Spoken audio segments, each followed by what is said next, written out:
The Sondagsrivier Pass is a long gravel pass of 14 kilometers with two summit points initiated by a big climb on the northern side. There are grand views of the Chelmsford Nature Reserve as well as the Nchingwayo Dam, which are on offer from the main summit.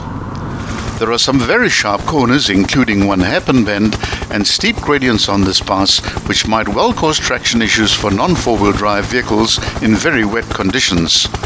The pass gives access to Brandon's Pass, Rogers Pass and Keys Pass, all of which are 4x4 only passes, as well as the Normandine Pass, which leads into the Free State.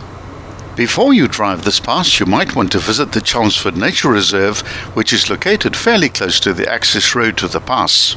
It's one of KwaZulu-Natal's state dams managed by Ezemvelo KZN Wildlife that are set aside to provide outdoor recreation. The dam itself is situated on the Ingagani River, and the reserve covers a total area of 6,800 hectares.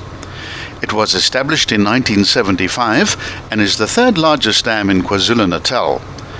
Chelmsford features the largest populations of the rare oribi in South Africa. The surrounding grasslands and acacia veld are the playground of several large game, including wildebeest, hartebeest, springbok and blesbok. The reserve makes a wonderful day's outing for those taking a break from the battlefields route, or for those who want to enjoy the freedom of the great outdoors and the excitement of windsurfing, canoeing and jet skiing. Starting at the northern end of the pass, the ascent is both long and steep and starts off at a gradient of 1 in 16, gradually building up to 1 in 8 near the summit. The first 2.4 kilometers consists of gently rolling hills where the pass starts at the farm Klipwoord with a peak in Danyana to the west, which is 1,717 meters high. The summit is reached at the 6.7 kilometer mark at an elevation of 1,624 meters above sea level at a saddle just to the west of the dominant standalone peak Swartkop, which is at an elevation of 1,704 meters. From the summit, looking back into the northeast, you'll see the impressive views with the blue waters of the Chelmsford Dam, now called the Nchingwayo Dam, taking center stage, surrounded by the lush greenery of the Chelmsford Nature Reserve. The view to the left is dominated by the mountain called Ndanyana, which is 1,707 meters tall.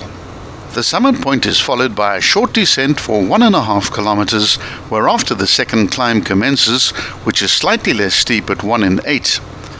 The first of several false summits is reached at the 10-kilometer mark at an altitude of 1,708 meters. From here, the views are glorious of rolling hills dotted about with farms. For thousands of years, the rolling grasslands and dependable rivers made the open plains of the area we know as Ladysmith the ideal environment for its first inhabitants, the Sand People.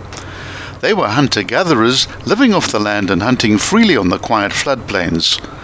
From the coast of KwaZulu-Natal, the rising Zulu nation spread its wings slowly towards the Drakensberg Mountains, claiming land and driving away other tribes in their path.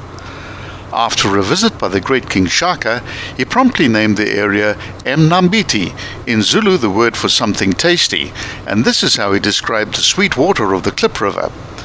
In 1836, the first voortrekkers crossed the Drakensberg Mountains and feasted their eyes on the green grasslands of KZN.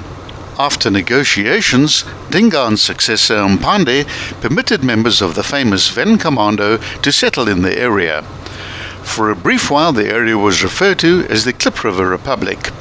On May 31st, 1844, the British annexed Natal as a district of the Cape Colony, resulting in the early death of the new republic.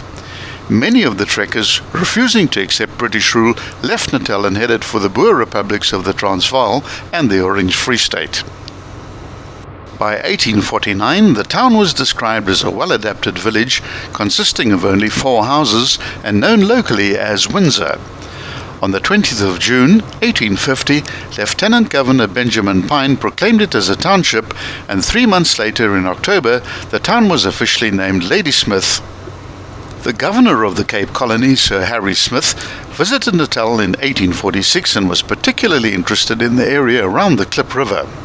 After 11.2 kilometers, the steep part of the descent begins as the road enters a severe left-hand hairpin bend. This is also the steepest part of the entire pass, and the descent of the mountain ahead is a very stiff 1 in 5.